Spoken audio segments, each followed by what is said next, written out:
What if I had the power to gather all of my favorite MCs with the illest comic book characters and they became arch enemies? Inconceivable, unbelievable, yet as wild as it seems, the Emperor and Stan Lee will coach the two opposing teams. Keep it clean, no bats, no gats, guns, or interference.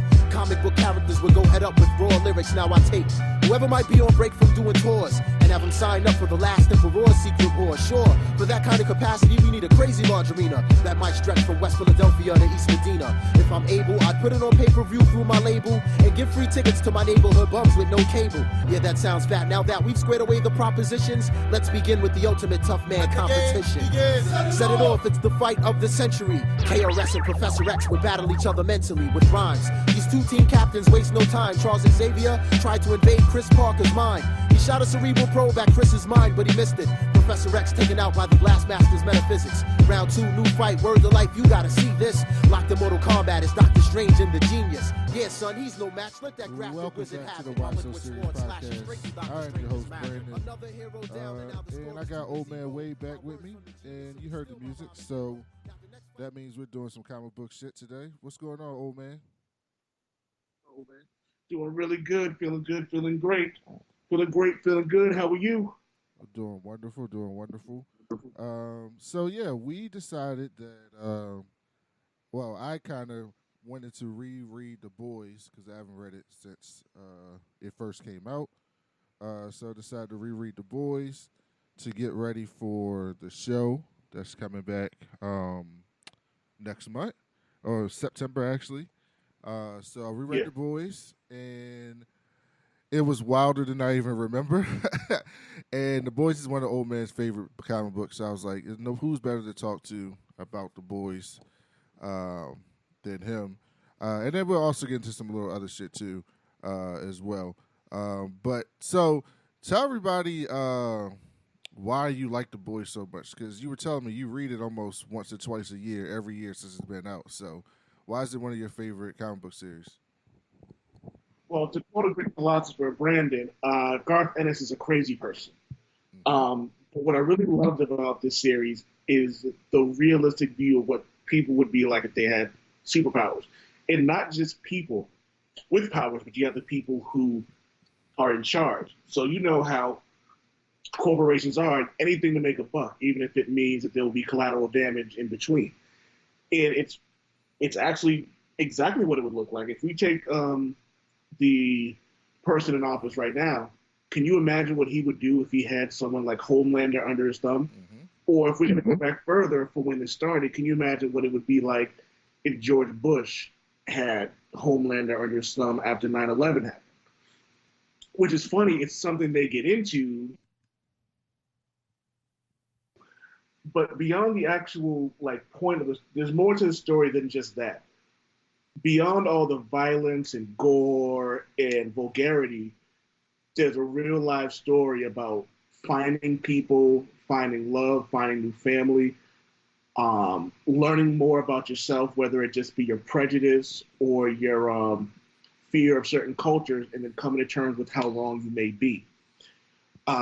There's a lot of self-reflection in this. I don't know if this is the series we'll be talking about it, but Mother's Milk said something about growing up in the hood and how we sometimes look at the homosexual community, and he goes, one day you grow up and realize all that stuff you thought really doesn't mean anything. Like all of it was wrong. Mm-hmm. Then, and it's funny is that I could talk about how much I love this series, but as each story arc goes on, actually I'll go a step further. With every story, every issue that goes on, I find a new reason to love it. It's almost like Breaking Bad when the first episode of Breaking Bad, you're like, it's cool. But then episode 2 gets better and episode 3 gets better. That's how I felt about The Boys.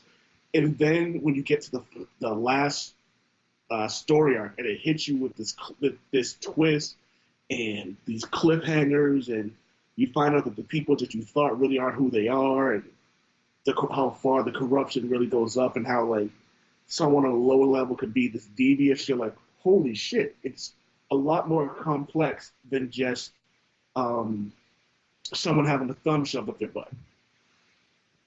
Yeah. I think one thing people should know is that, well, I will say this. The Boys as it was written at the time could not be written today. So for people who haven't read the series, it will be um, it will be shocking throughout the entire series. The stuff that you see and read and the things that people say throughout the series, it was a product of its time in that sense. But even in that sense, what Ennis is trying to say is mostly the right things about a lot of things, even if he doesn't say it in the way that's how we would say it in 2020. So if you haven't read the book, you got to keep that in mind when you're reading it because it can be jarring. Like I can imagine, like I read it when it first came out, and I haven't read it since. And even for me, as somebody who read it before, some of the things were just like, I can't believe they did that, right? So like, it can be jarring to someone who's if you aren't prepared for that. So if you decide to go read the book after listening to this, just be prepared that there's going to be parts in that book that you're just like, yo, what, like what is going on? Um, but besides that, yeah, what are you going to say, old man? One thing I should warn people specifically is if you are a person of color, if you're a member of the LGBTQ community, get ready to read words that may make you uncomfortable. But even with the words that you may say, how dare this white man say this, you're going to have to get past it because there's a reason why he's saying it, because there's a message behind it. I think we're going to get into the hotel with swing weight and all that. So that comes into play. So we can talk about that as it goes on, but I just want to make sure I get that disclaimer out there because even now it's just like I read it again, it's like it's uncomfortable, but then I remember what happens in the series, and I'm like, oh, they were specifically making a point with all this. Yeah, I mean, The Boys is a look into it's kind of a deep dive into the relationship between corporate America and government, and then corporate America's impact on everyone's society, right? And celebrity culture. It's kind of a window into all those things because the Vod America, who's essentially the company that if you've seen the show, you know they're the company that kind of runs all the soups. They're essentially an allegory for like these mega conglomerates that we have today, except the fact that they also accept the fact that their main commodity that they traffic in is superheroism, and so that justifies everything. So if you took all the MCU but you made those characters real, but you also still made the MCU, you're essentially building your own propaganda machine that allows you to disseminate whatever information that you want to people because they see these people are real, but what they see in these people or that what's reported is only what you want it to be, right? And so you see that a lot in Yeah. politics, you see that a lot in the corporate culture outside of in the real life. And they use superheroes as a euphemism to show that things are not always what they seem to be on the face. But and this is going to be a full spoilers podcast, obviously. But um, the interesting part about that is that it's not just the superheroes, but they also use the boys to show that same thing. Because as you follow the boys throughout the series, you are led to believe one thing about the team, and specifically about Billy Butcher. But as you go on throughout the series, you start to see that it's not exactly what it seems to be on its face, and there's more to it than that. And everybody is not operating. The boys are positioned as the protagonists in the story, so you're led to believe that they're operating, even if they're immoral or even if they're violent or crazy. Sometimes you're led to believe that they're operating from some place of morality related to the soups. So if you look at the boys and you look at the soups, you're like, okay, the boys are fighting for something better than what the soups are doing. But as you go along, you find out that it's not that cut and dry.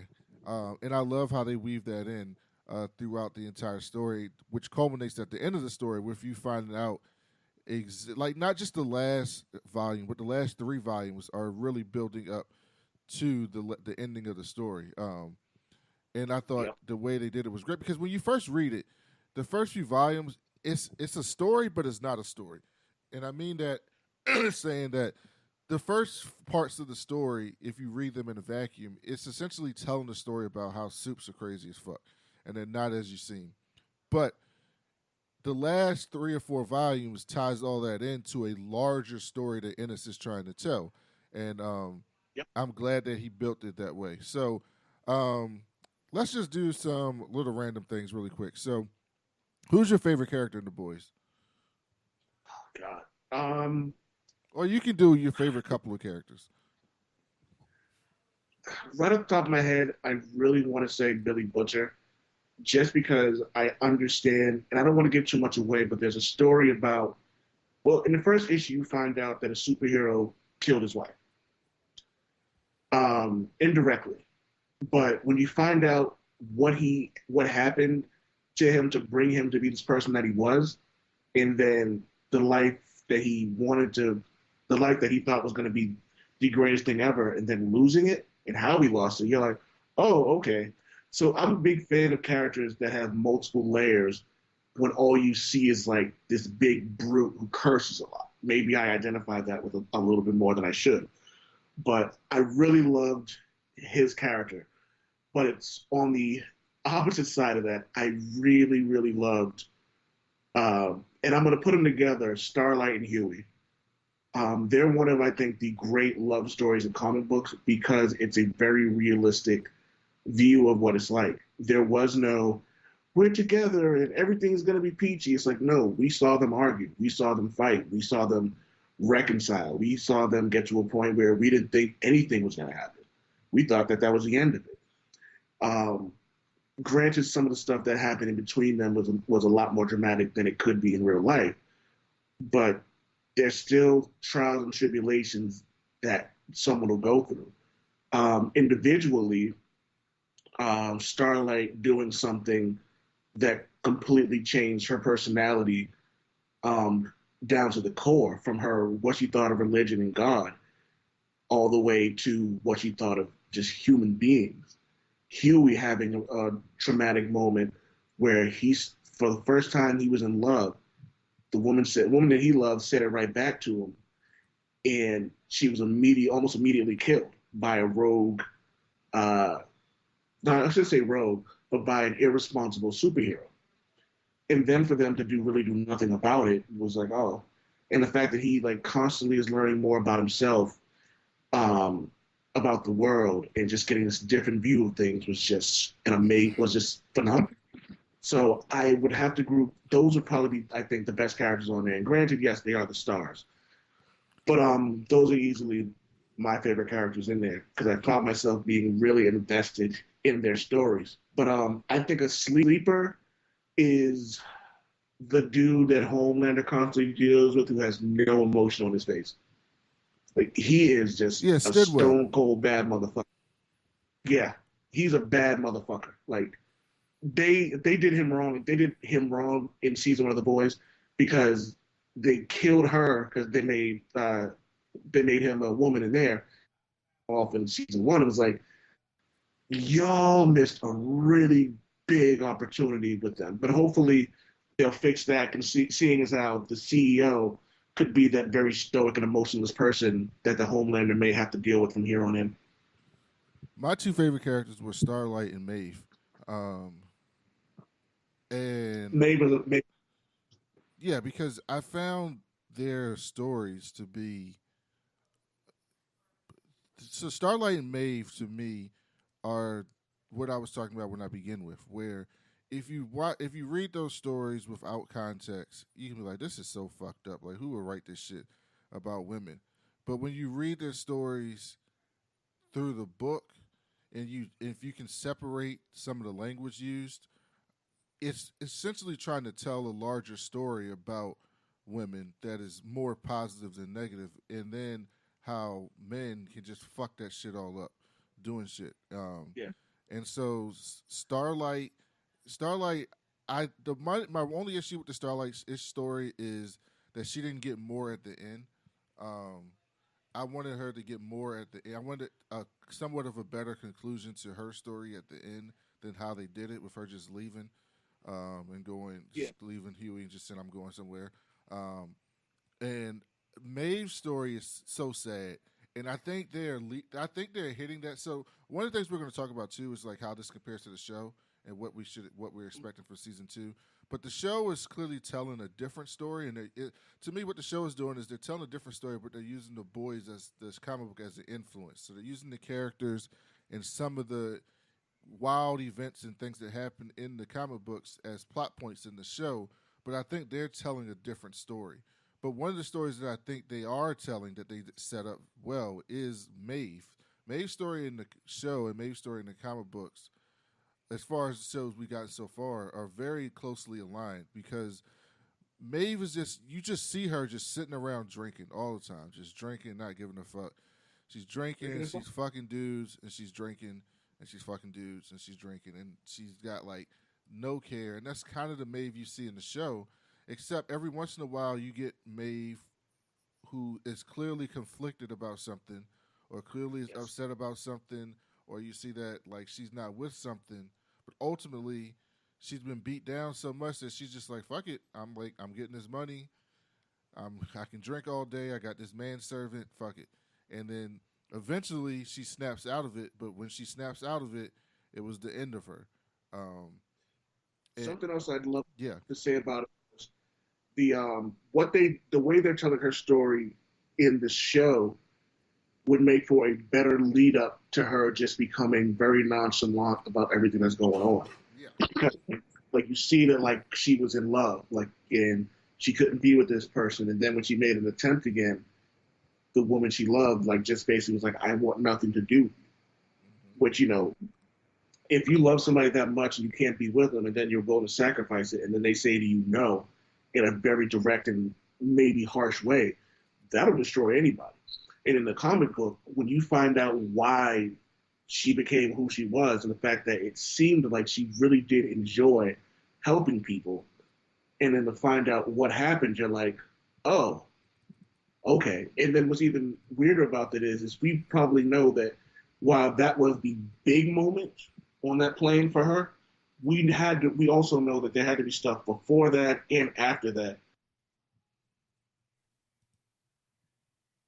We find out what it really was in the second to last story arc. We find out what really happened with the Maeve and everything, and it kind of circles back to everything that happened to Starlight. So one of the things, and I say this on every comic book podcast, or anytime I write anything about a comic book series that I enjoy, is you have to appreciate these stories that have zero wasted moments. Like something as simple as terror being unleashed on another dog is something that comes up later in the series. Something as small as Billy Butcher dropping little hints to Huey comes back up in the very last 2 or 3 issues. And you're like, holy shit, there was a plan. There was a plan right from the beginning. And I think that's the reason I love Garth Ennis as much as I do, is because everything I've read from him that I've enjoyed, there are no wasted moments. There's no wasted panels. So I appreciate things like that with the boys, because some I think it's called Crossed, I think, where someone was saying it's just a violent comic book for the sake of violence, and there is no real story for that. Like, they're cool. The Marvel Max stuff and the uncensored comic books are great, but are you giving us more? Are you giving us more than just nudity and violence? Like, you know what I mean? I actually have to have vegetables, before I have my dessert. You know what I mean? yeah. Absolutely. And Starlight, I actually like parts of the story in the comic book better than the show, because I think the progression between Hugh, I like. So in the show, Huey kind of finds out she's Starlight immediately, and not immediately, but very quickly. And then they just are just going from there. And then he's kind of using her because Billy's manipulating him to use her. She finds out and gets upset. In the comic book, it goes on for a long time without Huey knowing what she does, and without she knowing what Huey does, and that creates this relationship between the two that I think is very genuine, and creates it makes the conflict when they finally do find out about each other so much bigger and more impactful than in the show with them finding out so soon. and kind of how she just dismisses him at the end, and she's back to wearing her old costume. And I mean, I think I like the show's version of it too, but I think the comic book version built more suspense because every time you read it, you're just like, when are they going to find out? When is they going to find out about each other? When they're going to find out about each other?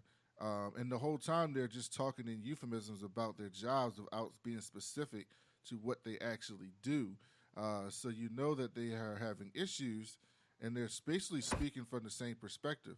Because the other thing is, Huey and Starlight, in ways, are the same character in reverse in a lot of ways, with the boys and with the Supes, which is what makes them well together. And when I first reread it, there's the part where, so I mean, everyone saw this. A lot of people saw the show, but like, there's in the book, instead of Starlight just being forced to give head to the Deep, it's like three of them. It's like the Deep, it's Black Noir, and it's Homelander. And It's not even the Deep's not even in it. It's Black Noir, A Train. oh yeah, A Train and Homelander. Yeah, and so you find out when Huey finds out about it, he basically flips the fuck out, and you can watch that. You can be like, "That's so fucked up. Like, why would they write this?" But one, that's how a lot of dudes would react in real life. But two, it gives Starlight the chance that over the next few issues, she's basically like, "Look, Huey, like I get that this flustered you and that you're upset, but like at some point you're gonna have to get over this shit. Like if you want to be with me, you're gonna have to get over this shit, and you're gonna have to realize that you ain't gonna meet a woman relatively in 2020 probably that's just so quote unquote super innocent and pure as white as a driven snow. Like that's some bullshit myth, like misogynistic shit. And if you love me, then you need to love me for who I am. And if not, if you can't get past that, then just let me fucking go. Is essentially what she said. And I love that because in the show, it doesn't get to that. It doesn't reach that kind of peak because it happens so fast. But in the books, they make Starlight this character where she basically starts saying "fuck it" to. She basically just stopped being in the Seven like midway through the series. Like you don't even see her at headquarters doing anything anymore because she's basically like "fuck it," like that's not for me. And what I wanted in the show, what I wanted in the books, until I saw the last couple of volumes, which totally made sense. But before that, I was like, is Huey going to convince Billy that all Supes aren't bad through Starlight? And so you're waiting for like that to happen, but it never happens. I'm glad it didn't happen because it wouldn't have worked out anyway after you see what happens with Butcher. But when you're watching it, you're just like, she is the exception. Because here's the thing. As much as we'll get into what happened with Butcher, the Supes are fucked up in this show. I mean, in this book. Like, they're so fucked up. And one of the things that's not fucked up is I think they present, like, the sexuality of a lot of the Supes as something that should be fucked up. But then when you read it, it's not presented that way. It's actually presented as it's presented as deceit, as they're marketed as one thing, but they're not actually that thing, and that the American people would see them differently if they knew all these things about them. But what Garth Ennis does a good job at doing is not just making it about kinks, and so he makes it about going too far, about like using women, abusing women, about or men or trans women or like just being overly aggressive or being dismissive and not caring. And he takes that because I texted old man and I was like, dude, I totally forgot what they did with the G-Men and G-Wiz. And so the G-Men are basically an allegory for the X-Men. And then they have like all these other offshoots like the X-Men have X-Factor and Excalibur and X-Force and so they do that in the book too. So they have the G-Men and they have the G-Wiz and they have all these G groups. And so the G-Wiz are like the young mutants. They're like the new mutants, essentially. And they are wild as fuck. Like, they are just like pissing on each other, jerking off on each other. They have like a theater where they all get in there naked and just watch porn and together and jerk each other off. Like, it's wild as shit, right? But You find out why But that not happened. just that. And, He doesn't present the G-men as you should hate them because they do all this wild sexually shit. In fact, it's the opposite. He basically because Huey is like speaking through the art. Like a lot of the book is Huey's voice, right? And so Huey goes back to the boys, and he's just like, "Hey man, like these guys are a little wild and sexually free, but they're like good dudes. Like they generally like each other. They're not out here fucking around people that's not part of the team. They're not just killing people indiscreetly. Like they are actually like okay people." And then Billy Butcher's like, "They're fucking soups. They're all the same, right?" and he was like, "But look, they're not that bad." And and so that was Garth using the outrageous, but saying like it's not the outrageous why these people are bad. And then you find out, how do you say his name? God locking, God looking. I don't know. um, God like it, but Professor Xavier. Yeah, he's basically Xavier, and you find out that like what he did is he kidnaps these kids. So basically, the story is that he finds these like orphan kids and he brings them in and he raises them and then they turn into heroes. But what you actually find out is that no, he's actually taking kids from families, like kidnapping kids from families when they're really young, injecting them repeatedly with Compound V to get them having powers. The ones that don't turn into powers, he just kills them and then moves on, just like it's collateral damage. And then once they get powers, he keeps them there and then he abuses them on top of that. And it's like any kind of abuse you can think. And so the reason this story was so deep is because this is actually what happens in real life. When you have young girls and boys who are sexually abused as kids, they don't really learn they don't learn what things are and are not acceptable. You know what I mean? And so they start doing things that may not be um, right in the world. Like, you know what I mean? For example, like they didn't understand why while someone's knocked out in the bathroom, hey, let's jack off on them. Right. It's like, huh? Like, you know what I mean? And then like, you know what I mean? Or hey, let's go piss in this dude's mouth while he's like bent over doing this. You know what I mean? So, and granted, if that's what you're into, cool.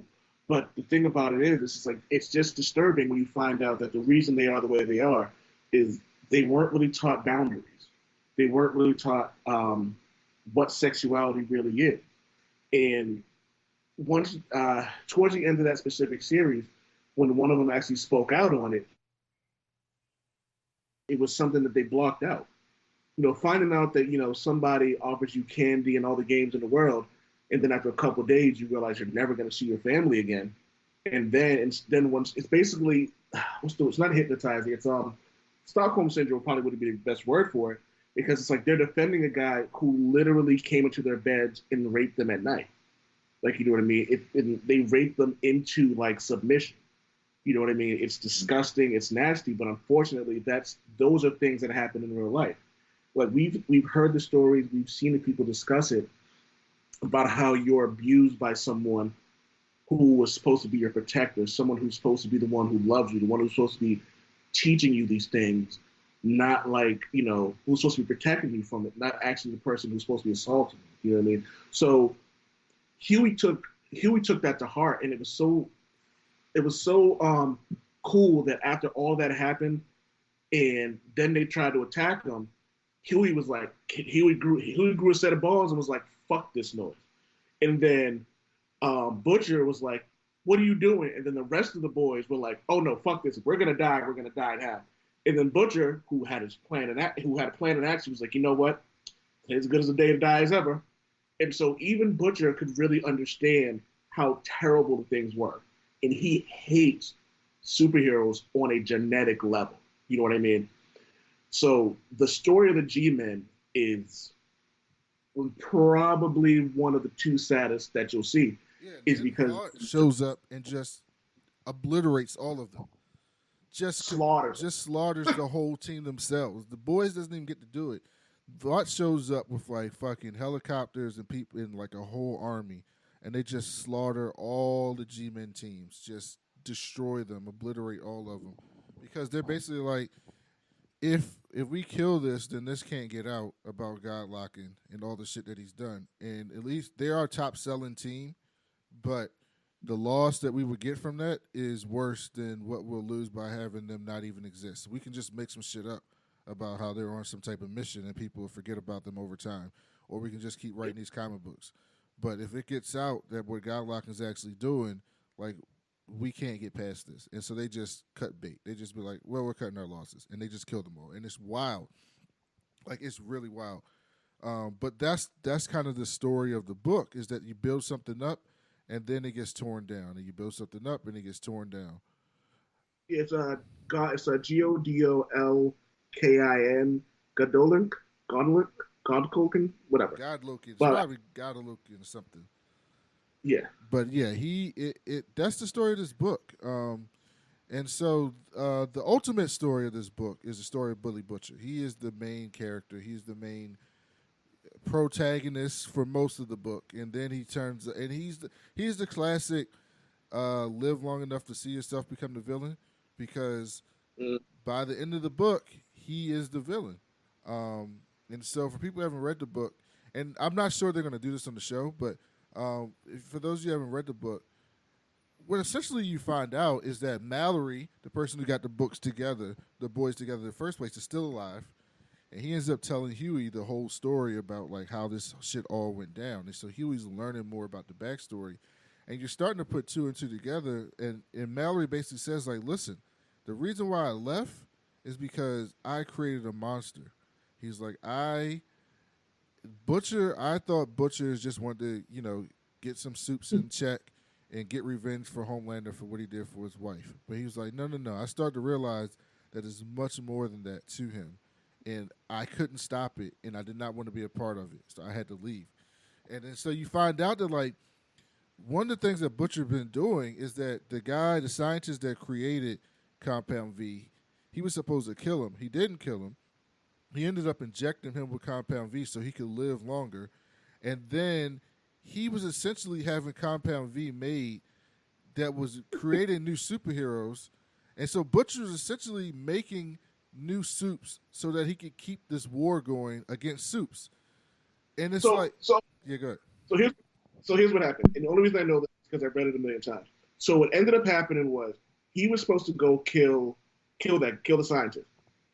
Butcher kept him so he could create Compound B, not for more superheroes, but he knew that he would need it for another war. So he knew that he had more plans going on. So yes, he was doing it for a war, but he knew that eventually he may need Compound V to inject in somebody else, for example, Huey. So while he ended up getting a Compound B for this, it was weird how like he was alive and keeping this someone he essentially called a monster alive only because, like you said, he wanted to continue the war. So it wasn't just that he was creating more suits; it was because it was a big contradiction in terms of what he really wanted and what was actually happening. You know what I mean? So it was. But they also said that like he was in charge of like some of the distribution of Compound V that was making new soups. Like I think they alluded to that at the end. And so essentially you have this, you think that like Billy Butcher's thing is that he doesn't want any soups. And that was Mallory's fear, was that he wanted to kill all the soups. And it was that to an extent, but it wasn't exactly that. It was that the soups were the boogeyman to him. And he didn't get, it wasn't a sexual thing, but he got off on fucking up the soups. And nothing else meant anything besides the fact that he had this mission because his life was taken away from him. And so that became his new life. And his new life became destroying soups. And so at the end of the story, there's one thing we got to talk about before we get to end the story, because I want to get into some of the TV stuff and some other stuff. But one of the big surprises in the story is that you find out that Black Noir, who you never see talk or do anything, is actually a more powerful clone of Homelander.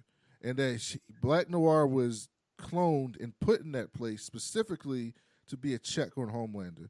So when Vought made Homelander, they knew how fucking powerful he was. He's basically Superman. And they basically said, like, if this shit gets out of hand, we can't stop this dude. And it's not like we can just drop a nuke without destroying millions of people. So we can't do that. And they So, weren't even sure to actually stop him to begin with. right. So they were like, the only thing we can do is make another version of him that we can control. So they basically like refined Compound V and to a point to that they could make a more powerful version of Homelander. The problem was that they could control, which worked. But the problem was it made that dude fucking psychotic. And so all the fuck yeah, go ahead. Let's see, the way they described it, and it was perfectly done. It was they gave him a purpose, but he could never actually complete that goal. So it, like you said, it drove him fucking crazy. So he started dressing up as Homelander and doing all this outlandish shit, and then sending the images of him doing this as Homelander to the boys. Right. So you'd see all this stuff going on, and you're like, "What the fuck? Homelander is so fucked up." But then you'd see Homelander the actual Homelander do something, and then he'd run to the bathroom and puke, and then you're like, "Wait, you just literally raped a baby to death, but you're upset that you had to like yell at somebody and like choke them up? That doesn't make any sense." And like, and so you're like, maybe it's a split personality thing, maybe it's psychosis, maybe there's so much more going on. But then after all this time, you're like, and I brought that up. Remember I said like, something as simple as shoving a thumb up someone's butt. Mm-hmm. That happened in Herogasm. Yep. And again, you're like, this doesn't make any sense. And even the characters are like, when Huey finally tells them, they're like, this doesn't make any sense. And then it starts putting the puzzle together. So, and they actually kind of make Homelander still did some fucked up shit, but they kind of make him a more sympathetic character because Homelander he's found out about some of these pictures and stuff. And so Homelander's starting to think that he's done some fucked up shit that he doesn't remember. Like, I don't know if he was fucked up at the time or he in his mind that he went into, like, he blacked out. But he's like, I may have done all this fucked up shit, but he didn't actually do any of this fucked up shit. It was Black Noir the whole time. So Homelander's whole shit is just fucked when he sees Black Noir walk in and take that fucking mask off in the White House at the like this final standoff between Butcher and Homelander, and then Black Noir comes in where he could finally do what he was there to put his mission was to take out the Homelander. And so he took out the Homelander, but he got fucked up himself. He comes out, and then Butcher fucking takes a crowbar and just rips his fucking brain out. Like, it's very graphic. And you're thinking, go ahead, Mark. No, I was just gonna say that like one of the things that really got me was the whole series, he said, I'm not into speeches. He said the whole time he never understood why villains and heroes give these giant speeches. And then when he has the end, he says, he admits that like I never understood why it happens, but I'm gonna do it right now.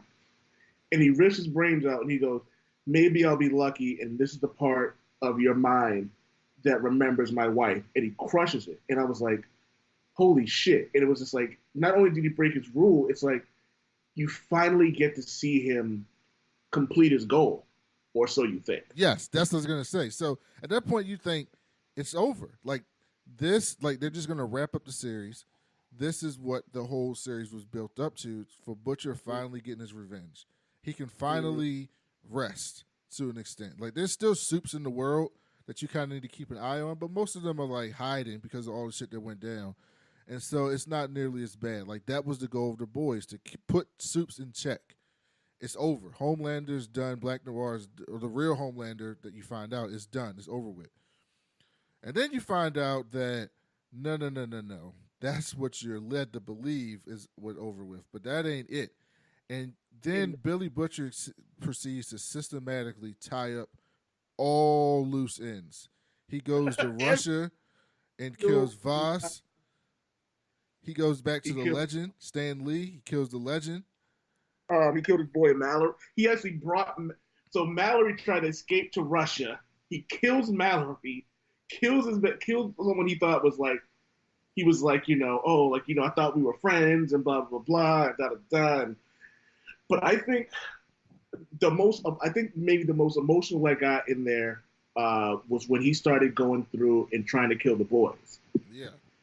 And before we go further, I have to make sure that we mention that Mother's Milk is one of the dopest black characters in any fucking comic book, because he's not just some big dude. Like if it was, it's like Butcher said it. He's the only thing that keeps everything together. Without him, the boys does not work, because he's so meticulous, because he's so anal retentive with things, because he's so cleanly, because he knows that like he has to say certain things to keep Butcher in check. And I think sometimes that may get lost in this, because there's so much going on and he rarely speaks. But like when he started putting everything together in that the arc with when you find out about Black Noir and Homelander, you're like, he was the one who took all the puzzle pieces and then made it a beautiful picture. Like, you know what I mean? Because individually, no one knew, what was going on. But he took everything that was there and Batman that shit. You know what I mean? Like he took everything that no one knew and was like, hey, something's really fucked up, and here's what's really going on. Yeah. So yeah, Butcher ends up getting into a fight with Mother's Milk, because Mother's Milk finds out what he did to his ex-wife in front of his daughter, which is fucked up. And he ends up, Mother's Milk was beating his ass, and then Billy was like, fuck this, and he pulls out a grenade, just blows him up, and then suffocates him, kills him. Then he plants the bomb. Oh, good. Obviously, and that was the moment in itself. I was like, I don't think we can skip past just that moment where he talks to him, and he goes, so you were the one who took my blah, blah, blah. And he goes, yeah, you weren't supposed to be here for this. You were just supposed to die with everyone else. I didn't want to face you. And he goes, I can't believe you did this. You were like, he's like, you're my friend. And he goes, you're the best friend a bloke like me could ever have. He goes, a better friend than anyone like me should. And he pulls the grenade out, shoves it in his face, and like you said, he suffocates him. And then even after doing something that brutal, it wasn't like some villains who just kind of get up and go.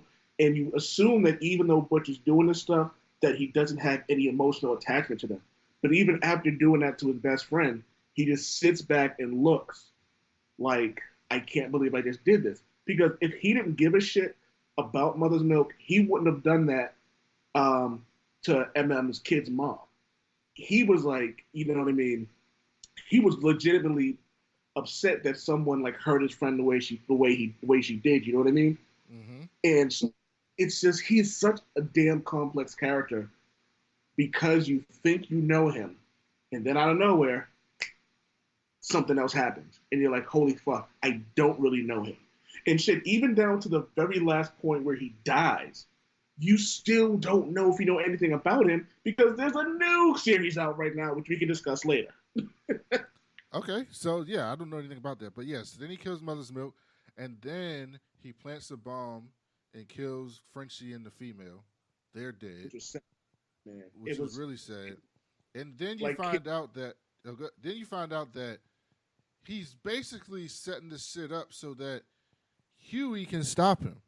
And so it becomes even more meta, because he's doing all this. So essentially he's like, I can't help myself. But I know that I can't help myself. So at least I need to put these things in motion so that I can create this dude, Huey. And so you find out that like everything that he's done this entire time with Huey, manipulating him, has been for the express reason so that when the time came, Huey had what it takes to take out Butcher. I'm so sad, man. Like, the idea when he's like talking to Huey, and I think he says, "Is this what Becky, Butcher's ex-wife, would want?" And he goes, "Oh, now you're really playing dirty. Good for you." And then he says something, and Butcher goes, "You still can't even look me in the eye, can you?" And Huey's like shocked. He goes, "Dear God, can you even say my name?" Mm-hmm. Like, holy fuck! I don't know if I remember Huey actually calling him Butcher. Like, you know what I mean? It's usually like, he probably has, but like, it's always like, what's the phrase? Say the devil's name and he'll appear. Mm-hmm. It almost comes like he was literally scared of him. Like, Well, there was and a Butcher scene with was Starlight where she's like, "You never said your boss's name," and he's like, yeah, but he's like, I get it. Like, I can tell he bothers you or something. And so they even bring that up earlier.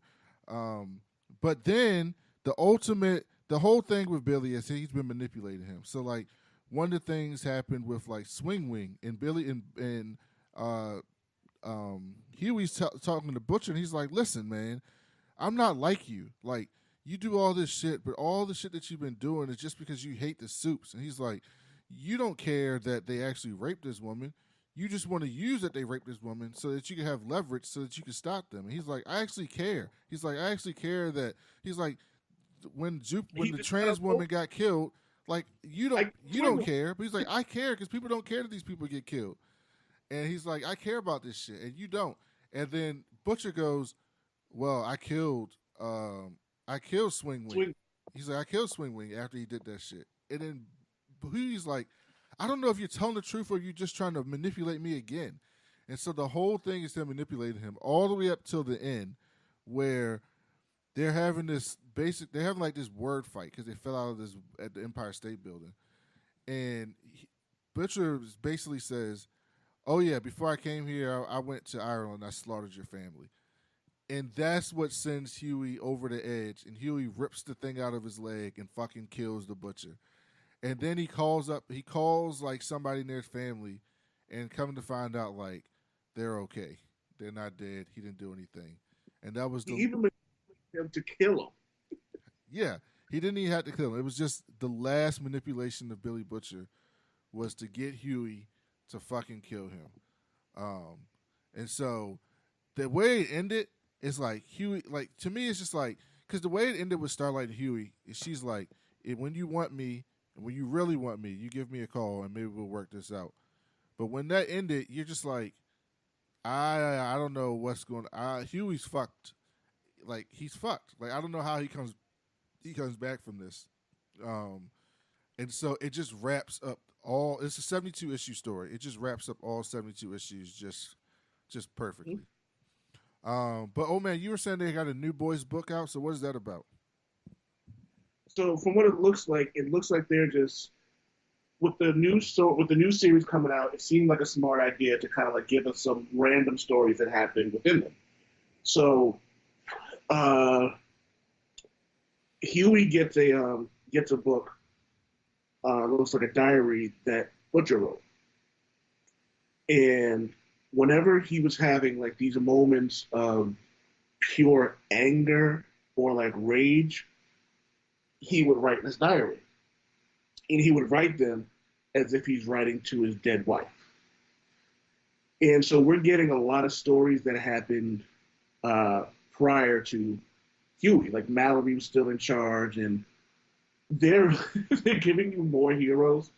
Because one of the things about the boys comic book is you'll see these random moments where you're like, oh, that's Daredevil. Oh, that's Black Panther. Yeah. One of my favorite comic book covers was from The Dark Knight Returns, and it's Batman jumping off a building and there's a lightning bolt coming down.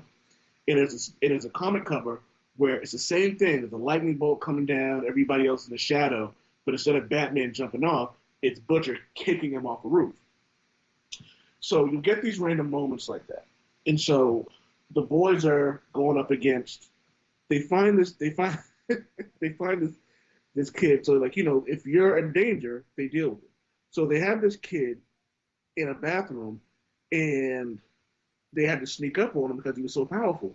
And I'm like, what kid could be so powerful that they had to like sneak up on him and rip his tongue out? And then the kid's going, Jafam. And I'm like, holy shit, that's supposed to be Billy Batson. And I laughed so goddamn hard when I read that because I didn't get it. And then like seeing him yelling that out. But then and then they bring in a point. It's like, why would they do that? Like, but it's like the mind of a 7 or 8 year old kid with the power of Superman, they're gonna do all sorts of inappropriate things. So they took his power away. and it was so fucked up. But you're like, oh, okay, I get it. So, but as it's so then it goes. So you see that, and so I'll read part of it. So it goes. So I'm standing there looking at him, or it even. I'm trying to stamp. I'm watching it stamp and us with how much it hates us, and I'm thinking, yeah, this is them. This is deep down inside the bit that they show Joe Public, but me and the boys know all about. This is what makes it easy for me. But the next thing I know, I'm thinking of something else.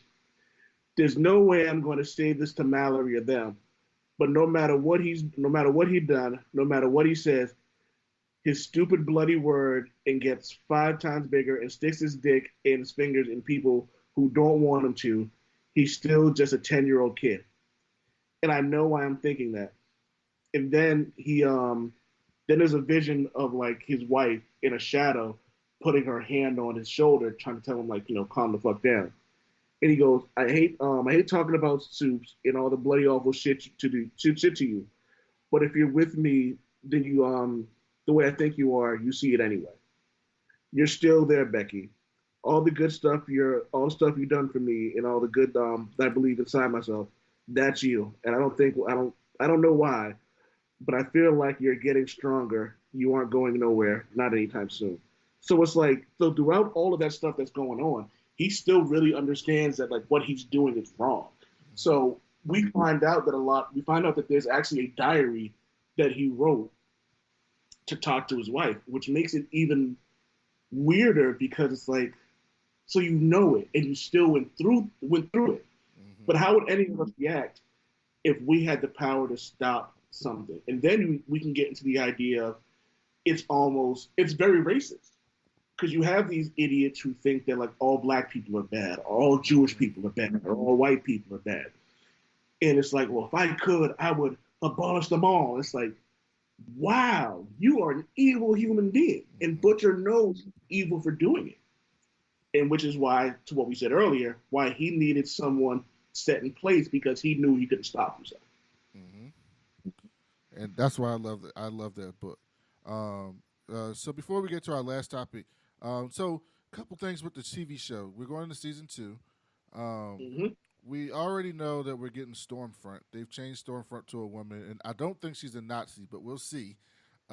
She might be a modern Nazi. Now that would be crazy if they made her like a Trump like Nazi, like a Richard Spencer type person. That'd be wild. But we're getting Stormfront. She's a woman. She's in the trailer. It looked like Yep. she's like some type of influencer in the trailer. 'Cause she's like on Instagram Live, like filming Homelander. Um, but what other characters from the book would you like to see in season 2? Like some of the Mal secondary soups. Mount Chemical. That guy is Uh, he is one of the worst people in the history of comic books. He is just an awful. Okay, He's like Stormfront. Metamorpho. Yes, Stormfront may be awful because Stormfront's a Nazi. There's almost nothing worse than a Nazi. But Mal Chemical is just he's a step below a Nazi. But at least Stormfront could control himself. Like he was about to sexually assault a group of a bunch of handicapped superheroes. Yeah. Like, he's the absolute fucking worst. And the only reason I want to see him is because I want to see Butcher put his fist through his face and then burn him up. I really, really want to visually see him taken out because he is one of the worst characters ever. I'd also love to see the Legend. I think the Legend would be great to see. I don't know if we're going to see the Legend only because Stan Lee is dead. Right. And I'm not sure the backlash is something that they want. Tech Knight would be awesome. I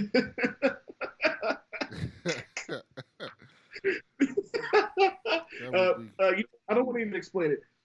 Listeners, Google Tech Knight and leave it at that.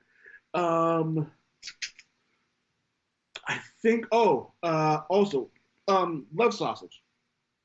Oh yeah. Something with Russia, with Voss. That would be interesting. I enjoyed the what they call them, the Revengers or whatever. They had a dude that's like Captain America. They called him Soldier Boy. It's so fucking funny to me. Yes, some of the soup's names are hilarious. Um, I personally would be interested in seeing a G-Men type story. I don't know if Amazon wants to go that wild, um, but they can do that. And I want to see. I want to see if they do any of the reanimation. So one of the big things in the book is that when some of the soups die, Vought brings them back to life, and they're like these zombies. They had like Nubia, who's supposed to be like Storm, and Lamplighter and Blarney Cock. They brought them all back. And I'm just like, I wonder if Lamplighter is somewhere in the Vought headquarters, just like zombie-like. I wonder if they're going to show some shit like that in the show. So I'm interested to see where they go with that. One of the things I have to say about the show is that I don't think there is a single better casting on television than Carl Urban as Billy Butcher. That dude. I have to agree. So he's on with Payback. The name of their group is Payback. Oh yeah, Payback. Yeah. They're not Avengers. They're Payback. Payback. Yeah, it's Payback. I forgot. Yeah. Yo, this whole fucking series is wild. I'm sorry to cut you off. You were saying. No, you're fine. Carl Urban is the literal Billy Butcher brought to life. Like he is. Like it is uncanny. Like how good he plays that character from the comic books. Like it's just incredible. How good he is at that character. So I just love that dude. Like just how vulgar he is and how angry he is. It's just and manipulative he is with Huey. It's just so good. And he's smooth. And that's the other thing about Billy Butcher that people don't mention. They talk about the vulgarity and how smart he is. But Billy Butcher is smooth as hell. And Carl Urban, it's almost like that's his real personality. You know what I mean? Because I see him on social media, and he doesn't give a flying fuck, and I love it. But I will say this: for all as much as he doesn't give a fuck, he'll start posting random things about like, "Hey, stop doing this dumb shit." You know what I mean? So you're right. It's like he's the personification. He's Billy Butcher in real life. And yes, there are a lot of things that really irk me about the show. But honest to Odin, man, you can't do that show. Yes. Like you can the comic book. You can't. So well, before the show came out, I couldn't believe they were making the show because I remember we talked. Yeah, because I'm like, you cannot do that book on television. You just can't. In 2019 or 2018, whenever that came out, you just can't do that. So they have to tell a different story. So I get that. But one of the things that they got well is casting. Like Mother's Milk's casting, fantastic. Billy Butcher's casting is just perfect. Huey's casting, I think Huey's a little tall for Huey, but the way he acts is good. Frenchie, perfect. The female, perfect. Homelander is incredible. He just looks so goddamn smug. Yes. I love it. Yes. It's like, the very first scene is like, if I'm not mistaken, the very first scene we see in The Boys is Homelander and Queen Maeve stopping a He's like, "Oh my God, Homelander, can we get a picture?" And he smiles. "Sure, kid." I'm like, "You douche." Yes. So there's two fantasy castings that I want to take out of The Boys into other movies, and this will transition to our last topic that we kind of got in an argument about in text in our group chat. Is I want the dude that plays Homelander. I want him to play Eobard Thawne, Reverse Flash, in the Flash movie if it ever happens. Flawless. That is absolutely flawless. I think he'd be a perfect because Reverse Flash is a crazy person, but he's also super arrogant and smart, but just insane. And I think that dude can play that so well. And I know that they're doing a live action Mortal Kombat. I need Carl Urban to be Kano because that dude would be the perfect Kano. So I need those things to happen. So somebody in Hollywood, if you're listening, make that happen. So we're in this group chat the other day, and somebody talks about like Giancarlo Esposito playing some characters in the MCU, And so we start talking about who they should play in the MCU. And then I'm like, and we're talking about like we had to change the race, and somebody was like, well, maybe it could be Magneto. And I'm just like, no, no, no, no, no. Magneto has to be a Jewish person because that's part of his heritage. Like, you can't take that Jewish heritage away from that character. He's no longer that character if you do that. But there are characters that you can change. And so I said to Old Man, I said, listen, anybody can have their character race changed if, I mean, I was speaking specifically about white people in this case, but any white character can be changed to a different race as long as white privilege isn't a key part of their character. So what I meant by that is Batman has to be white because Batman's superpower is white privilege. He is the embodiment of white privilege. He has all the money, all the time, all the resources. He gets to fuck up.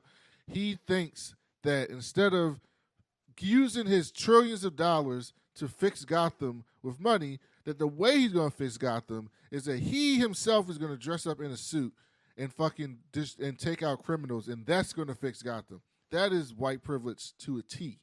So he has to be white. Go ahead, Old Man. I just wish this was a video because I was literally raising my hand.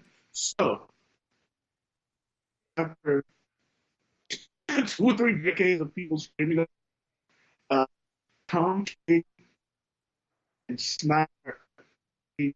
Hold on. You breaking up a little bit. It's how a little bit. Let me see if I can get you clear. I don't know what happened. How about now? Yes, go ahead. Excuse me. How about now? Yep.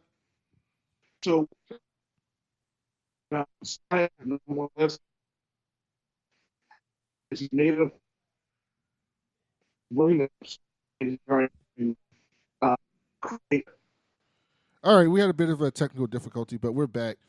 So, Old Man was just about to take my head off for talking about how Batman is super white privilege. So, go ahead. You have the floor, Old Man. All right, so bust this. I'm gonna bust this. So, what is absolutely true. And, Tom King and not the one who did the movie. Doing bad.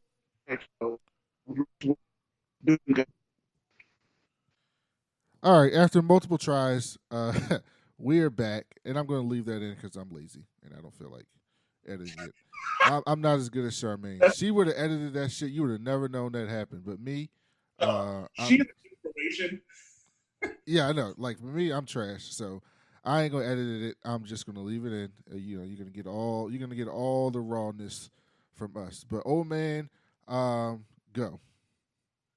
So okay, here's a quick version. Tom King and the Snyder, who doesn't do movies, tried to do their best to make it seem as if Bruce Wayne was trying to rebuild Gotham, which is great. That's fine. He's building who can't live in skyscrapers, the people who are really affected by Gotham City. It's a good gesture. But one of my favorite comic book snippets is there's 2 police officers. No, I'm sorry. It seems like they're reporters, but I just saw this clip. It is no difference between Bigfoot and a good policeman in Gotham. And the woman goes, people actually believe they've seen Bigfoot. He goes, bingo. Yep. So I was saying that, you got these characters, but some of these other random characters you could change. You could make Johnny Storm black or Hispanic or Asian. I don't care. You can make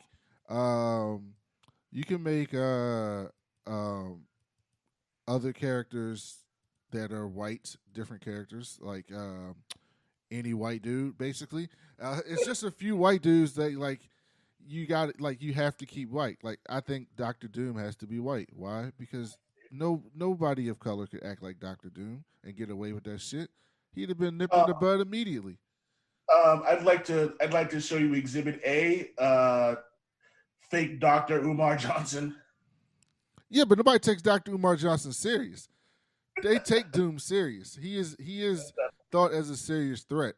Umar is a joke to most people. So that's exactly what would happen if if a black dude tried to act like Doctor Doom in the Marvel Universe, they would look at him as a joke. Like, who's this dude? Like, they wouldn't respect any of his plans. No, he's a joke. The only same thing, like Lex Luthor. Lex Luthor has to be white. Why? Because only a white man could think that he has to take it into his hands to stop the most powerful being in the world. Okay. Out You of know sheer what? money and anger. I will debate that. I think it would be super cool if you had this black Lex Luthor who was pretty much like, who the fuck does this guy think he is?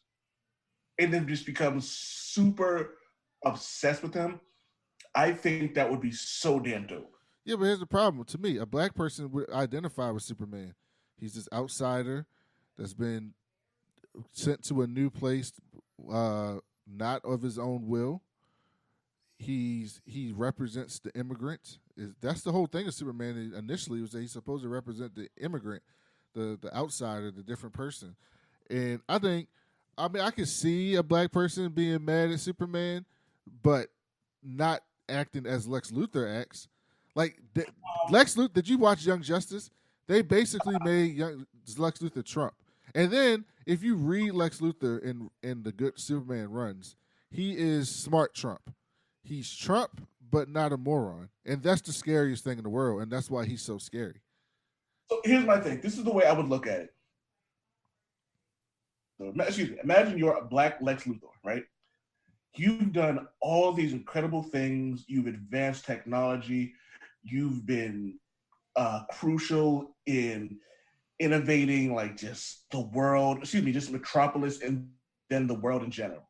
Mm-hmm. Superman comes up, and everybody forgets all the good things you do. And the first thing they say is, "Well, how come you didn't do what Superman did?"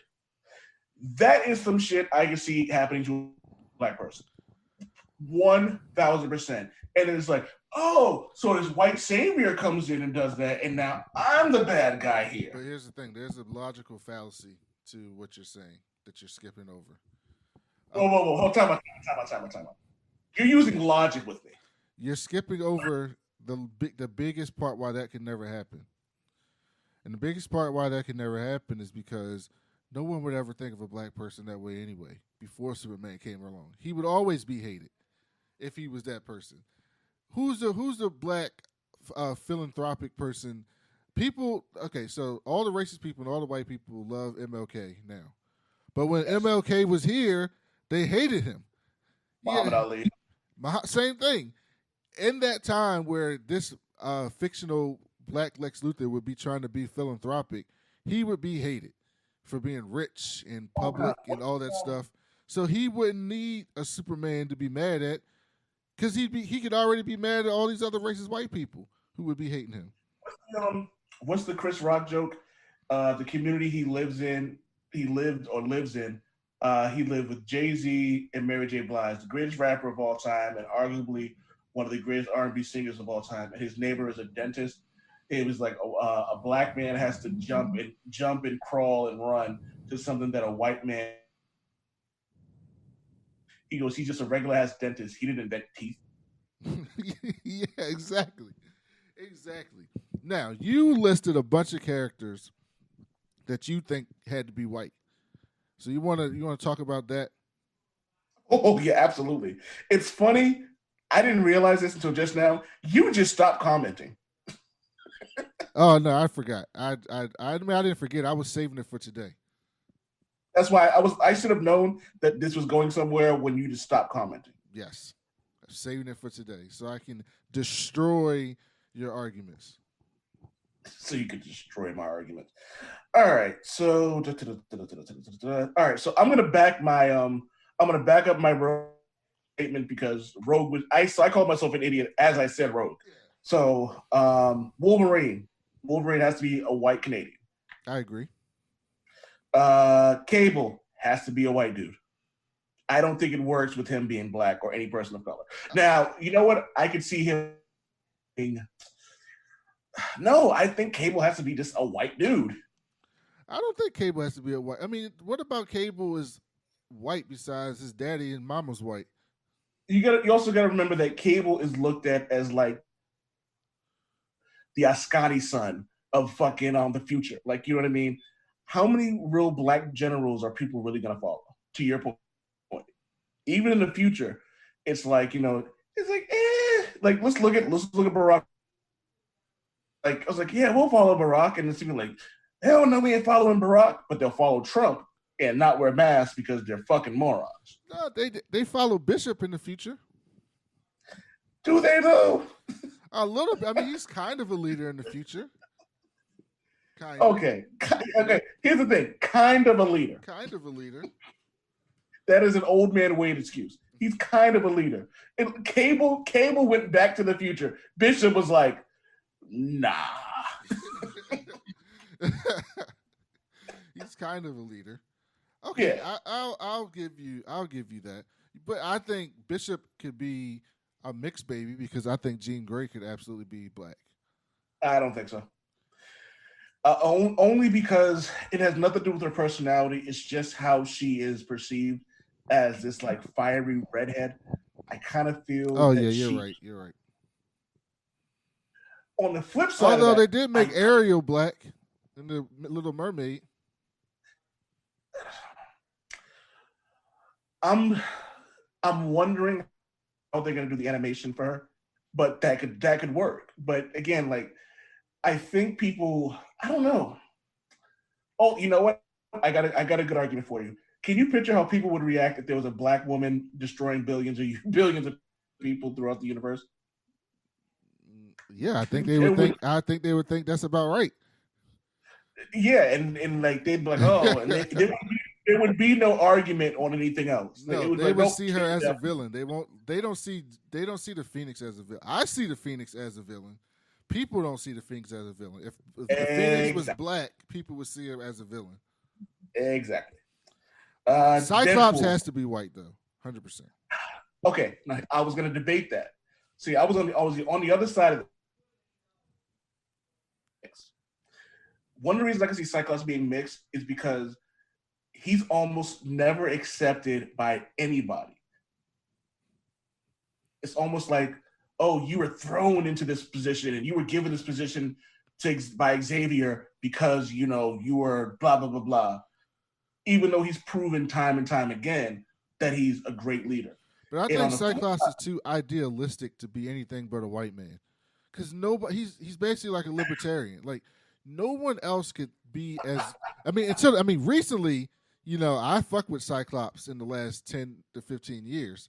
But, for the first 25, 30 years of Cyclops, like, that dude was so idealistic and so in on the cause. No black person would be like that. Okay. All right. So I agree and disagree. I agree with everything you said, but here's the reason I disagree. As a person who has who used to be very idealistic, there's always a certain point in your life where you're just like, okay, this shit just ain't gonna work, and that's why I get it. And that's why I get it. Like it's like he was like it's like he was like, oh, everything can happen. It should work the way we want it to, and da da da da. And then you know what happened? Someone threw a brick at him, called him a nigger, and he was just like, okay, fuck you guys. We're gonna have our own island. You can go fuck yourself. That's why I can see Cyclops. That's why I can see Cyclops being mixed. Just from conversations that I've had with my wife about her saying that like white people didn't accept her and then like black people didn't accept her. Like, you know what I mean? I can see Cyclops being mixed. Okay, who else is on your has to be white list? Danny Rand. No. Well, no. Danny Rand shouldn't have been white in the first place. Danny Rand absolutely should have been white. The relationship between him and Luke Cage doesn't work unless he's talking to a rich white dude. Because I don't know if Danny Rand, because there was an argument about Danny Rand being, about making Danny Rand Asian. Yes. And I said no, because that white privilege argument doesn't work if he's Asian. Now, if this was World War II, then yeah, I absolutely understand that. But this was post-World War II. This was the 1970s. The relationship between Luke Cage and Danny Rand isn't as deep if he's not white. But did they write him as? Because I read some of those stories. I don't remember them writing him that way. I just remember them writing him as like this dude that's really good at martial arts. Yeah, absolutely. And if we were still, if that mentality stayed, then yes, I could absolutely understand Danny Rand being Asian. But over the last, we'll say what, 20 years, Oh yeah, where I they agree. made Rand Corp a thing, then yeah, absolutely. If this was the incarnation of him, then yeah, Danny Rand absolutely should have been Asian. I agree. Uh, I'm on the fence about Johnny Storm. Only because a buddy of mine who happens to be white said he's supposed to be the epitome of cool. And he said to me, he goes, right now, the epitome of cool, black guy. He goes, you'll rarely find anyone who's cooler than someone like Denzel Washington, Idris Elba, or like Denzel Washington is in his 50s or 60s, and he's still one of the coolest people on the planet. Mm-hmm. Idris Elba, I have a whole conversation about that we can talk about in the show. But like these are the people who are like the epitome of cool. They're the ones who are supposed to be like everything. And Johnny Storm, at the time, being blonde and white and free, was, which is funny, they made a joke about that in X-Men.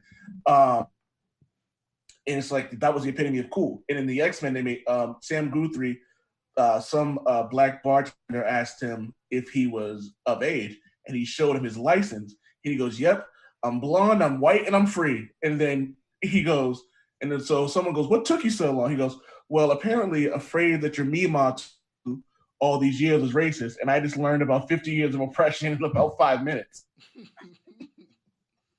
But no, you have a guy like Johnny Storm, and I truly and honestly believe you should keep Johnny Storm white and blonde, because the dumb shit that he does, it kind of would make me cringe if it was a black dude doing this.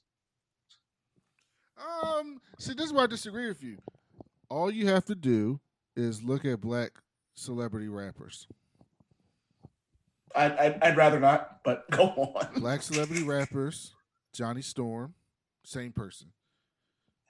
Johnny Storm could be Future.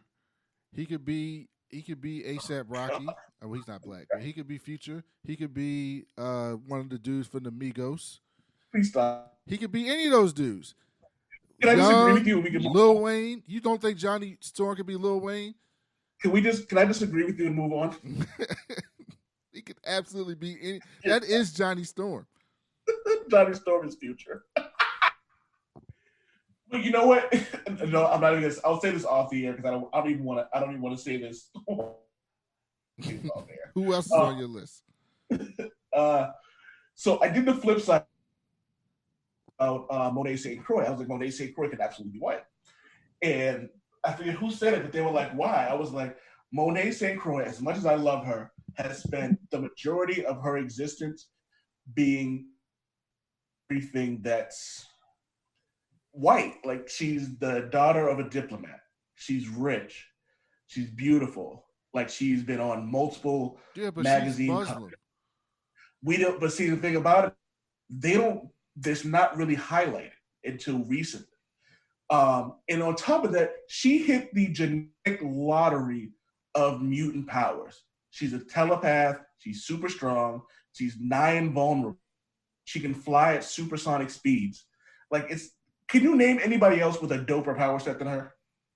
No, not at all. Like her, like literally, and it's funny because she made a joke to Darwin. So Darwin's mother is black and Darwin's father is Hispanic or Latin. So, and if you look at him, he looks white. And Monet St. Croix made a joke saying, "Oh, your evolution is like your powers of evolution even made you white." Yeah, and I was like, "Oh shit, that's fucked up." But it's kind of true. You know what I mean? If you want to survive, then this is the way you should probably got to do it. But it's funny that that's really a thing. And it's like Monet St. Croix is literally the epitome. Like her genetics, it was like when God or whoever else was creating superpowers, it was just like, they was like, hey, we need to make a mutant here. And it was just like, white privilege. And that's what happened. She has white privilege in a mutant body, a mutant Muslim body. And it's funny, she's proud of her mutant heritage. Her Muslim heritage. Yes, that's why to me she's got to be Muslim. You can't take that away. Like the only character I've ever seen that's a person of color. There's two characters that, well, one character that I understand, and another character that they did that really didn't matter in film that they changed from person of color to white. One was the Ancient One, and while that was controversial, I understand why Marvel did that. Like I get it. Like I get why they did that. Like it I understand their thought process in making the Ancient One a white woman because that Ancient One character from the comic books is fucked up. So I get it. They could have just made an Asian character not fucked up, but the Ancient One character from the comic books is fucked up. And then on the boys, they changed the Deep to a not black dude. And that made me happy. And it didn't matter, really. Because nothing in the comic books about the Deep being black, except one time with him and A-Train getting into an argument. Oh no, that wasn't A. I mean, that was Jupiter. Yeah, he backhanded the shit out of him for even like beginning to insult him. Yeah, he's backhanded him. Watch your mouth. So here's the thing. So you mentioned you just mentioned someone. I lost my train of thought. Ancient one. So originally I was upset, and then I was like, okay, they identify. I don't know what they identify. That's cool. But then I recently wrote an article mentioning how we're in an age where they could have found an Asian person who identifies as androgynous, or I'm butchering the word, who doesn't self-identify as a certain sex. So we live in an age where they can do that. But if they were specifically looking for someone famous, someone that'll capture eyes, then yeah, I get it. And you're 1,000% right. The Ancient One is really fucked up. You know what I mean? So as the more I watched about it, the more I wasn't as upset about it. But again, I'm not Asian. So Lord knows how they felt about it. So if someone who was Asian was upset by it, I would literally just say, okay, and just listen. Because it's not my part as a black male to say anything about it.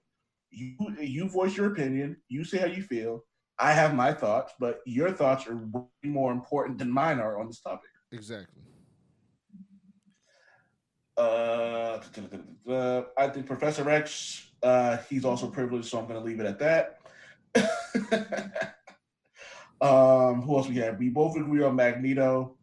We both agree Storm has to be black, Storm should be. I think Storm should be African, or she could be black. I don't know if you saw this post. Someone got mad at me because I said that Storm was born in New York. Yeah, I said the same thing. I mentioned in the article.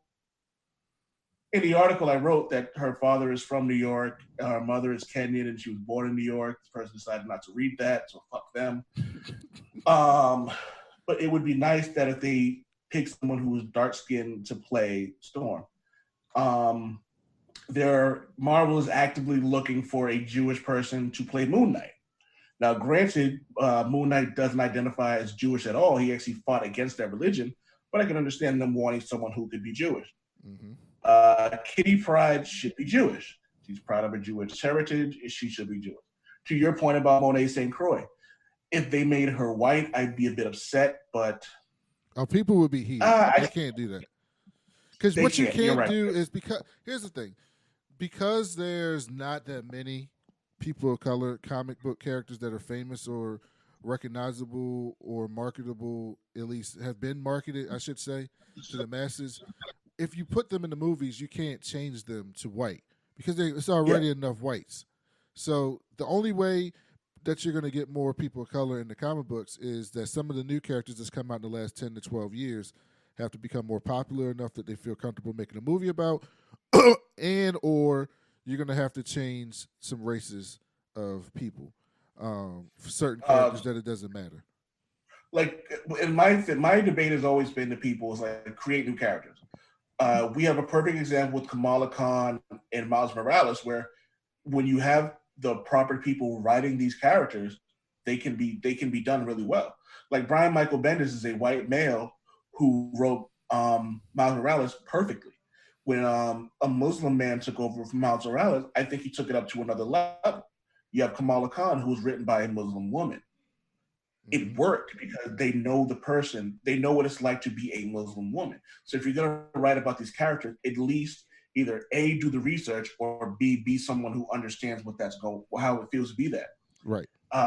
Like when I forget the guy, Peter David made it a point to have an issue of X Factor where Monet St. Croix like was flying, was like, "Oh, I'm a mutant and Muslim. Does that make me a terrorist?"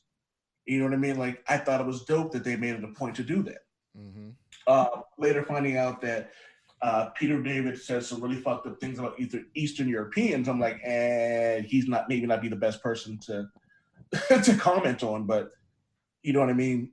The person's trying. At least, even though they have racist undertones, then he can go fuck himself on that. So let's move. So who do you think about someone like Jamie Madrox? Does Jamie Madrox have to be white, or can he be any race? He can be anybody. Why do you feel that way?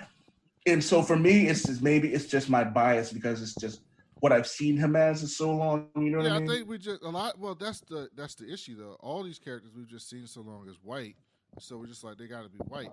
But if you actually look at the character, to me, a race of a character is a couple things. One, if it's a person of color, then you need to leave them as a person of color because there ain't that many of them to begin with. And then if they're white, they only got to be white if being white is part of the character. So if you can take the whiteness out of that person and that character can still exist, then they can be whatever color. For example, like She-Hulk, she could be any color. She don't have to be white. I agree. She could be any race, and it would work. Especially considering she's Bruce Banner's cousin and not like a direct relation to him. Yeah, but Bruce Banner needs to be white because part of the issue with Bruce Banner is just this idea that people still respect him as a doctor or white man, even though he turns into this monster. Even though they're scared of him, he still is able to exist as Bruce for a long time. But Al did a great job speaking on that too. Oh yeah. They even had that talk with the black reporter, the black woman reporter in the book, which was perfect for that character. But Jennifer could be any race; it doesn't matter for her. If you're looking at characters that's coming to the MCU, so like they changed one of the Eternals to being black with Brian Tyree Henry, which isn't a big deal. Like it's like, and I like the fact that they made it a point to make that whole cast very versatile. Like, you know what I mean? There's two gay characters. There are a lot of women. There's a gentleman, I believe is Middle Eastern. We have black characters. Like, you know what I mean? So they made it a point to kind of like, I don't cover all bases seems wrong, but they made it a point to make it inclusive. Right. I think Norman Osborn has to be white. Absolutely. He has to be a white man. You cannot make Norman Osborn not a white man. I think Craven the Hunter does not have to be white. Craven the Hunter doesn't have to be white. But here's a funny thing for you. I don't think Harry Osborn has to be white. I think Harry Osborn could be black. Yeah, Harry Osborn could be black. I just think Norman has to be white. I agree 1,000%. Norman, and I love how people were so pissed off at I can't remember her name from Spider-Man. Begins with a Z. Zendaya. And people were like, "Oh, Mary Jane is like, nope, her name's MJ, so go fuck yourself." It's like Mary Jane doesn't necessarily have to be white. Like, no, you know what I mean? Not at all. Not and the slightest. I know we disagree on Peter Parker, but with Peter Parker, I think it's the visual of actually seeing a white male who doesn't struggle. Like, he also makes it a point to talk about Tony Stark. I was like, it wasn't Tony Stark, it was Hawkeye. Hawkeye was like, he was cracking because Spider-Man was like, no, we're not going to go kill Norman Osborn. And he goes, well, if you would have killed him, he goes, no, your problem is you spend all this time getting spa dates from Tony Stark that now you have to understand what it's like to be me for all this time. And granted, that is a very black thing to say, but I kind of feel that it hits a little different when it's a white guy who's actually like admitting to the actual privilege that goes on. I think Namor needs to not be white. I don't think you can make him white. I think Dwayne Johnson should have been playing Namor. No, absolutely not. What? Yeah, That I could not take Namor seriously if The Rock was playing him. you can take him serious as Black Adam. Yes, because I don't care about DC movies because they're terrible. So whatever they're gonna do, who cares? I don't want him coming into the MCU being Namor. You kidding me? I can't take that serious. You know what? I got the perfect topic for the next podcast we're gonna do. Keep going because I have a really good one, but I just don't. I don't. There's certain. Okay, here's a perfect example of a character who I think absolutely has to stay white. And when I say this name, I'm not speaking of Captain America. I'm speaking of Steve Rogers. Steve Rogers. Yeah, Steve Rogers has to be white. Yes. And if you're not making Steve Rogers a white male, I'm perfectly happy in the alternate reality where they made Peggy Carter Captain America. I think that anybody can be Captain America, but Steve Rogers has to be white. Yes. And a lot of it has to do with the fact that he has this privilege. He could be anywhere else in the world. He could feel however he wants, but he always speaks up and fights for the people who need to be fought for. Also, you know John Walker has to be white. Fuck that. Oh, God, yes. Yes, you can't have a black redneck Captain America. Or Hispanic or Asian. Like, he's got to be a white redneck dude. Like, that is U.S. Agent. Has to be. Oh, God, yes. And it's funny. I didn't know about U.S. Agent until I knew who he was, but I didn't know who he was specifically, but I knew of him. And then the more I learned about, like, dear God, you are Confederate Captain America. Yes. That's exactly who he is. Yes, 100%. But yeah, man. Reed Richards, that was your big one. Oh yeah, my big one is I want Reed Richards to be Oscar Isaac. I can see why somebody would want Reed Richards to be white because I mean Reed is a dick, but I don't think he necessarily has to be. Anybody can be a so smart person that you're aloof, which is essentially Reed Richards. Reed Richards' gimmick is that he's so fucking smart that he's just aloof to certain things, or not aloof, but just like not aware, just above. Like there's just things that he doesn't see or affects him because he's so fucking smart, and that could be anybody. I agree. Fuck, I had a really good one too. I'm okay with. You know what's funny? I think I'd rather a black Ben Grimm. Yeah, you could do black Ben Grimm. That would be fun. And I don't even think you know what's funny. I don't even think Ben Grimm has to be black. I think Ben Grimm has to be a person who he just has to be a curmudgeon. I don't even know if he has to be he has to play a curmudgeon. But I feel like Ben Grimm should understand what it's like to be judged specifically because of how you look. So if we had a black, Mexican, Muslim, Puerto Rican, African, like Ben Grimm, who was like this all-American like football player who was beloved because of that, and then immediately wasn't loved anymore because they couldn't play the sport that like white America loved, I think that hits a little different. I agree.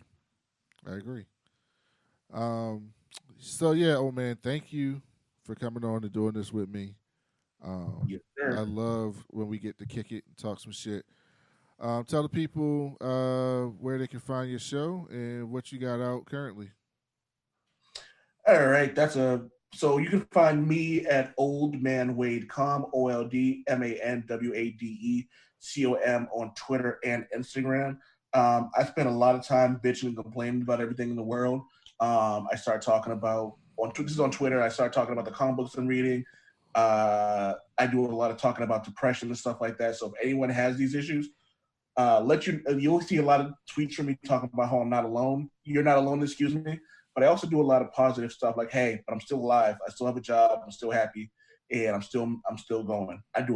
More recently, I've done a lot of comic book talk because I spent the last month and a half reading nothing but Daredevil, and that was a really wild ride. And if you have if you suffer from any mental illness, Daredevil is a really good ride because it really shows you what it can be like. It shows you all aspects of it, from like it being outward and inward, how it affects the people around you, how it affects you internally. It's such an amazing read, and I'm happy that I actually spent so much time reading it and catching up with everything. You can find me at the Old Man Wade Show. We are almost everywhere you can find a podcast. So if you, whatever podcast platform you listen to or view your podcast on, just type in the Old Man Wade Show and you'll find me. We're on YouTube. There isn't any video, but if you're only a YouTube person, you can just like kind of play it in the background. The episode will play. The last episode that's on there now is called "I'm Sure You Could Buy That at McDonald's." We start talking about Terry Crews being a giant, being the cooniest of all coons.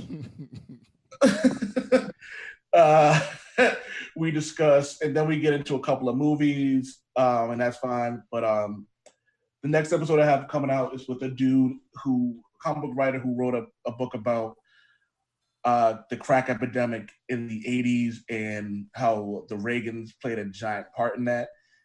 And some of it is urban legend, but a lot of it is actual fact. How like they put 3 different people on trial for something. The white guy got off with time served, and then you have the one black male and one person of South or Central American descent who got 20 plus years. So that was cool talking to him. We got into a lot of really socially conscious issues. Being Super Bowl should be recorded soon. It's just like our schedules have been wonky. I'm actually about to record something with Brandon, hopefully, and I can't wait to hear how angry he gets with these topics. But that's where you can find me, man. We come in and we do our thing. Appreciate that. Thank you guys for listening. Devin, Mike, and myself and Rashani will actually be back later this week for our normal week's episode. So check that out. Make sure you subscribe to the Old Man Wade Show. Make sure you subscribe to us anywhere you get your podcast at. And we'll be talking to you guys soon. Thanks for listening. Peace.